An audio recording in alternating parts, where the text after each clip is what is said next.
Good morning, friends, and welcome to another episode of the Concussion Nerds podcast.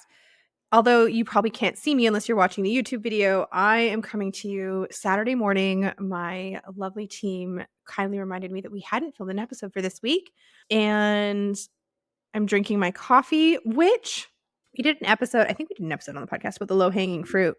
And for those that didn't know, because I don't share a ton of it, is I had to cut coffee and gluten out of my diet in the summer.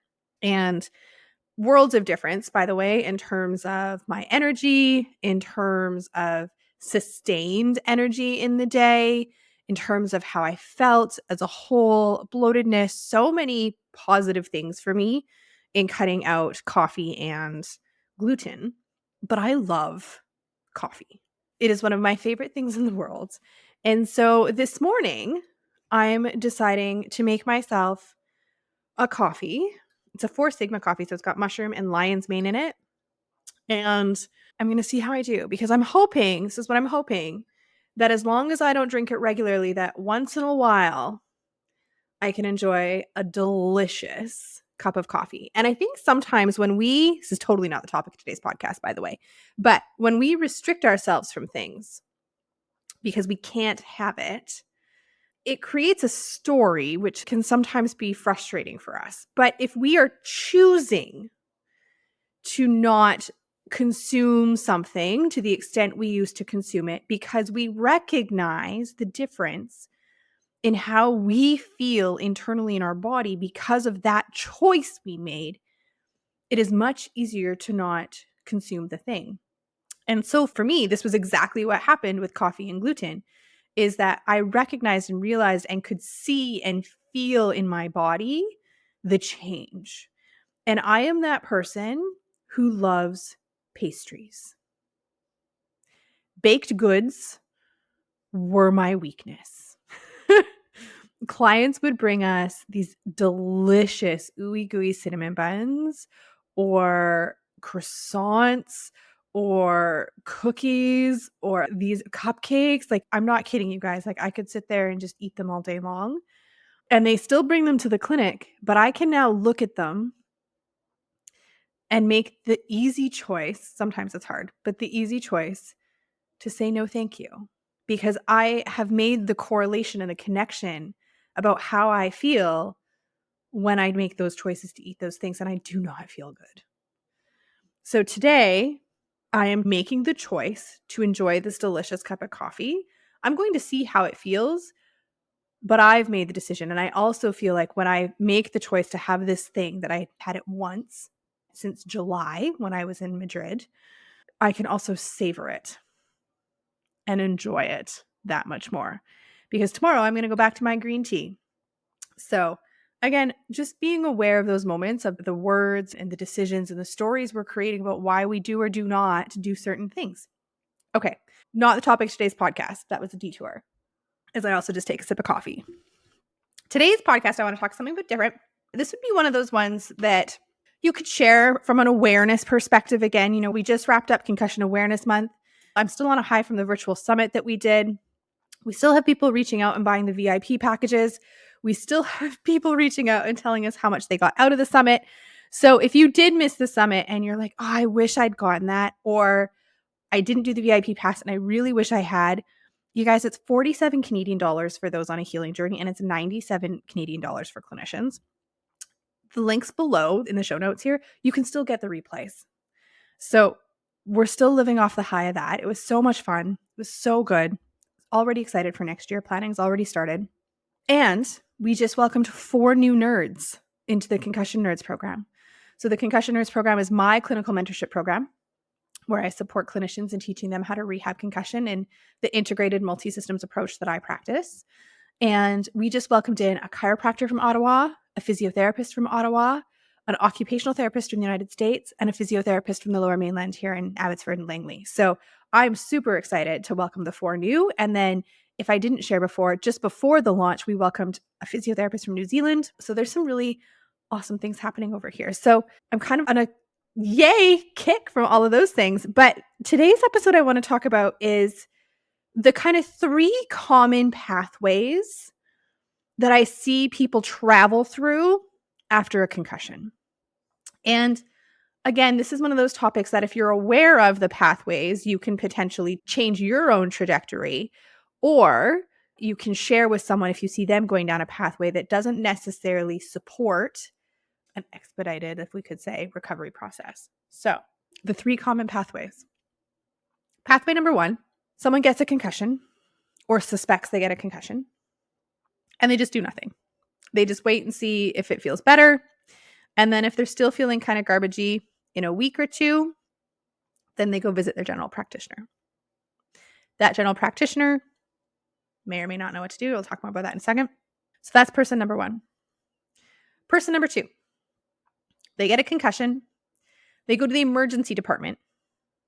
And that emergency department will either rule out something more serious, ideally, and then either give them follow-up advice, which we'll talk about that in a moment, or send them home with no information.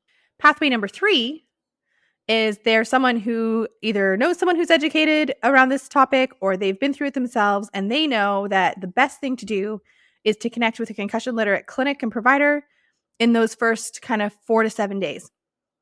And they do that. And they see a clinician on like day 4. Okay, so these are the 3 pathways we're going to talk about. You can probably tell pathway 1 and 2 are not ideal. And we're going to talk about why those aren't ideal pathways. The pathway we really want people knowing over and over and over again is pathway number 3. And so we're going to talk about these 3 pathways. So pathway number 1, got a concussion, just decided to sit it out and do nothing. But then a week or 2 down the road, still noticing they're having headaches, or still noticing their energy is the same, or they're still noticing they're kind of feeling a little emotional, or they still have a little bit of dizziness. So they go and check in with their doc. Our general practitioners are meant to know a little about a lot of things. And I say this a lot because in the concussion space, no offense, but our GPs get a lot of flack. And they get a lot of flack because what happens is they're not properly guiding their patient. But it's because they don't know. Okay? Our general practitioners need to know a little bit of a lot of things. And if concussion truly isn't an area of interest for them, they probably haven't done up-to-date research on it. They probably haven't done up-to-date coursework on it. And they're probably working on some really outdated information, right? That's why when you go see your doctor, you're still told, just go rest until it gets better. Oh, you still have symptoms? Go rest longer. Oh, go stay in a dark room, right? That's why this advice still perpetuates our medical system today. Okay.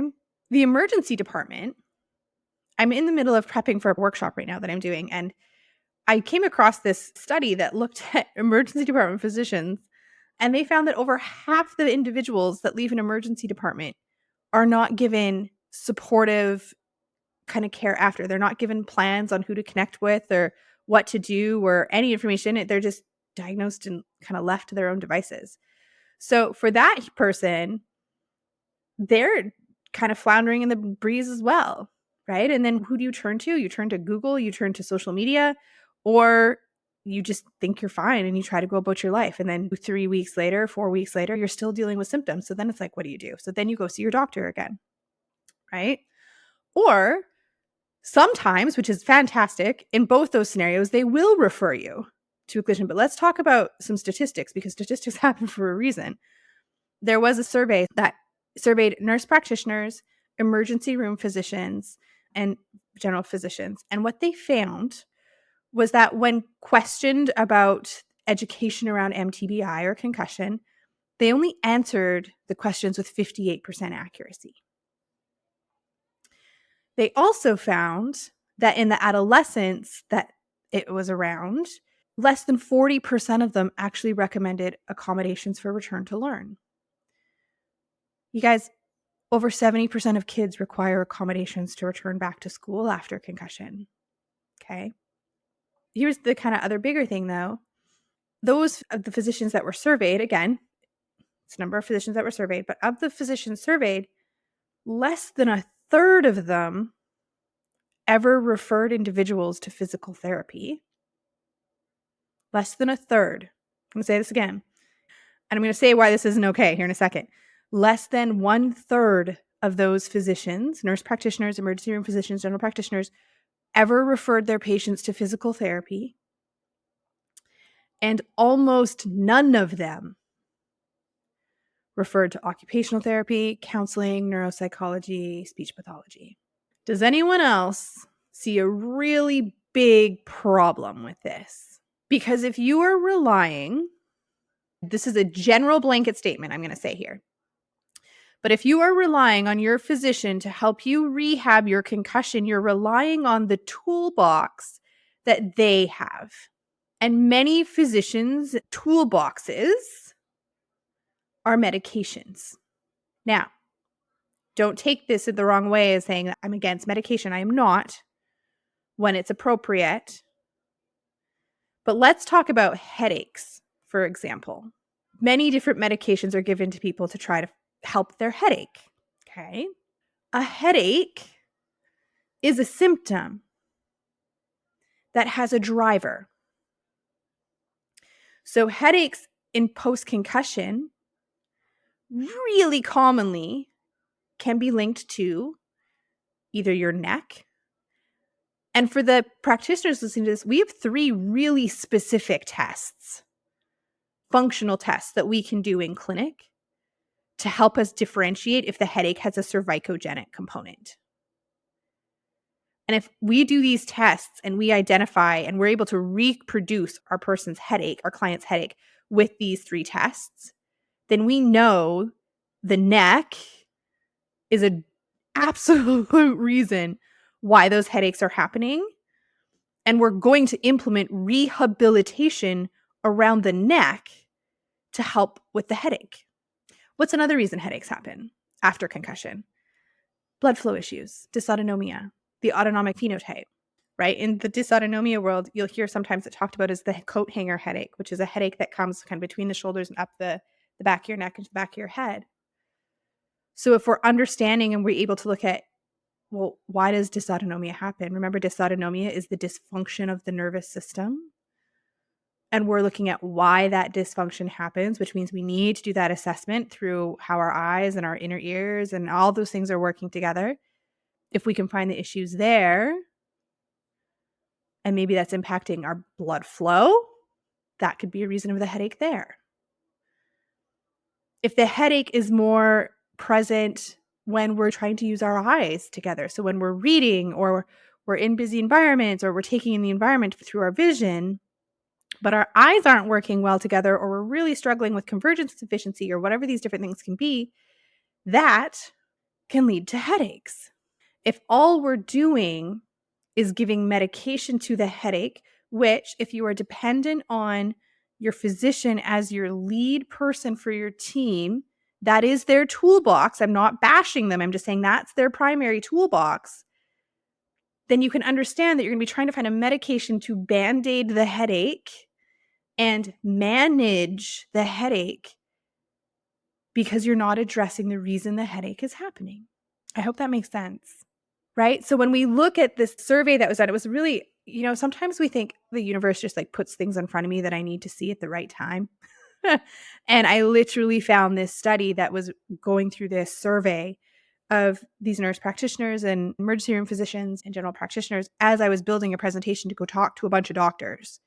And I could pull the stats and say, this isn't okay, right? Again, 58% of those surveyed only answered with accuracy, but it's more that last thing I shared. It's more that less than a third of them referred to physical therapy.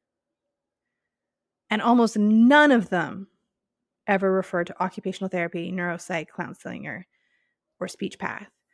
We know now that in concussion, we have those 7 profiles. And especially if you're going into a persistent stage, right? Persistent, anything longer than 30 days, you need rehab. We need to support those systems to heal.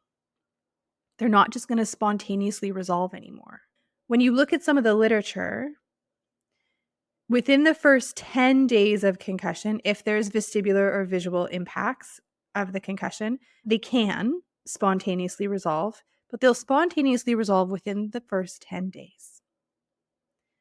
After the first 10 days, they need rehab. Or what's going to happen is your body, because your brain and your body are super smart, is they're going to learn how to compensate for the system that's not working very well. So your symptoms might still go away, because your brain and your body has made up for it in some way, shape, or form.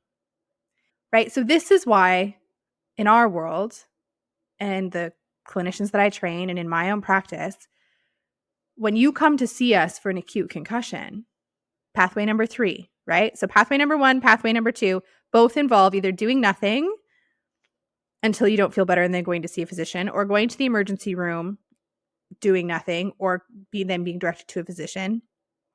All of which we've just talked about the pitfalls of that. Now, great to have a good relationship with your physician, because if you do need referrals and you do have someone that can be kind of be a point and keep all the records and track your progress, amazing. We still need your physician on your team. But they ideally aren't your kind of quarterback. And we just talked about why, right? Pathway number 3, which is the one I would love to put like big blazing green lights above. Pathway number 3 is connecting with a concussion literate clinician within your first 4 days. Why do I say the first 4 days? Well, day 1 and 2, we want to rest, right? First 48 hours, rest, cognitive, physical rest. Eat an anti-inflammatory diet. Don't be eating processed foods and a bunch of sugars. Eat when you're hungry, sleep when you're tired, just rest. But as soon as day 3 hits, as long as your symptoms are below an 8 out of 10, we want to get you started on an aerobic program. But that doesn't mean go out there and run. That doesn't mean go out there and sprint. It means let's figure out which heart rate your body and brain and nervous system start to feel challenged at, and let's set a threshold for you to exercise. Now, that might mean if you don't see a clinician, let's just go try and do a walk around the block and see how I feel. Right? But we want to connect with you early on day 3 or day 4 so we can help guide you in setting those aerobic parameters. We know that a sub-threshold exercise program in those starting as soon as day 3 or day 4 is absolutely going to help you improve your recovery. But the second piece of that is looking at, we have the ability to do this. You heard me talk about like those neck tests we do that can help us really know if your neck is a driver for your symptoms. We can do that for the multiple different profiles of concussion. And so we do the screen in that first week to see visually, vestibularly, cervical spine, autonomics, what's showing up. And then we start you on a program, because the way I think about things is, yes, it may spontaneously resolve in the first 10 days. But if I'm seeing it, why do I need to wait to know that it's not going to get better and then react to the thing that didn't get better versus seeing it and respond to it proactively? Because if I give you an exercise or two, it's not going to harm you. It just might help you heal faster. That's the way I look at it. That's the way I mentor the clinicians in my world as well, and my team. So we're going to start you on those things in the first week, right? So now, instead of not understanding what's truly happening, instead of being told to go rest over and over again, instead of not having any tools except potentially some medication to help with your symptoms, now you're working with someone who can explain to you what the heck is happening in your brain, can share with you why your symptoms are flaring when you try certain things, can explain to you the importance of not pushing through, but how in this early stage we need to respect and really do have these periods of rest and challenge and what that looks like. You're with somebody who can screen for the different profiles of concussion. We can get you started on a guided program ASAP, and then we can integrate the individualized rehab exercises that need to be done sooner. You are with someone who understands what you're going through, can support you, and may be able to direct you to other resources and other individuals who've been on this path as well. Someone who can be your advocate when it comes to helping support you in return to learn, return to sport, or return to work or other activities. So can you see the benefit and the big wins and like the giant stars and green lights around why pathway 3 of connecting with a concussion literate provider is the ideal pathway for someone after they've had a concussion, right? This is what we're trying to put out into the world over and over and over again, right? When I spoke in Madrid, this is what I harped over and over and over again in my presentation. It was the physicians need to identify the concussion and refer. I didn't tell the physiatrists and the orthopedic surgeons that I was talking to that they needed to know how to treat it. I told them very kindly, in a charismatic way, but bluntly, that they needed to be able to identify it and refer. This is why concussion rehab requires a team, because none of us can do everything, and nor are we meant to. And if we have one clinician that thinks they can do every single aspect of concussion recovery, then we need to have a conversation, because it does require a team for multiple different reasons. I hope this episode helped highlight, again, what we see a lot in this space of the pathways people go, so that if you are now listening to this and you go and you get a concussion, you know the better pathway to do. Or you're hearing this and you see someone in your world, or you hear of someone in your world who's just gone to their physician and they just keep going to their physician, you can help redirect them to find a concussion literate provider. I'm all about, you guys all know this, I'm all about awareness, all about education, because if we can continue to bring awareness to proper care, to proper pathways, to proper support, then we can help people heal faster. And that is the goal.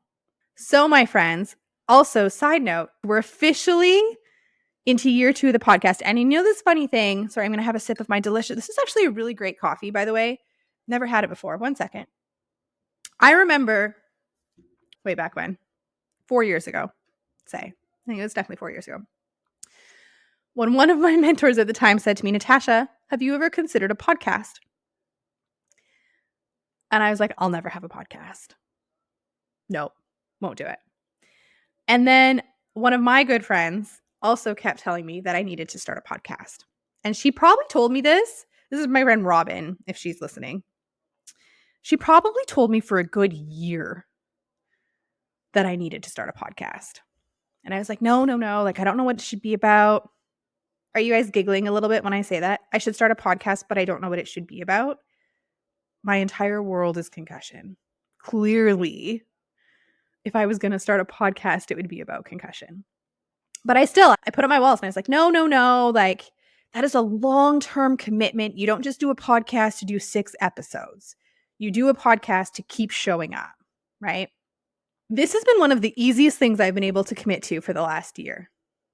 Truthfully, I love getting to come sit down at my computer. Today it's on a Saturday morning, and just come chat with you guys. And in truth, the feedback that you all pour into me, we all know I've shared, if you haven't listened to the Sex and Intimacy podcast, we shared that my love language is words of affirmation. One of my love languages is words of affirmation. And so when I get messages from you about how the podcast has helped you on your journey, or as a clinician, how you pass it along to your clients, because there's a lot of people like, my therapist told me to go listen to your podcast, that means the world to me. And that absolutely is the fuel to my fire that keeps me going and keeps me showing up here every single week to come pour into you. So thank you, because I never thought we would be going into year 2 of this podcast, and I don't see it ending anytime soon. So I hope you all have an amazing rest of your week. I'm going to go enjoy my weekend, but we will be back next week. Have a great day. That's today's episode. Thank you so much for tuning in. If you liked what you heard, give us a like, give us a share, give us a tag on Instagram, and please never hesitate to reach out. We love communicating and connecting with you. Until next week, my friends, have a marvelous day.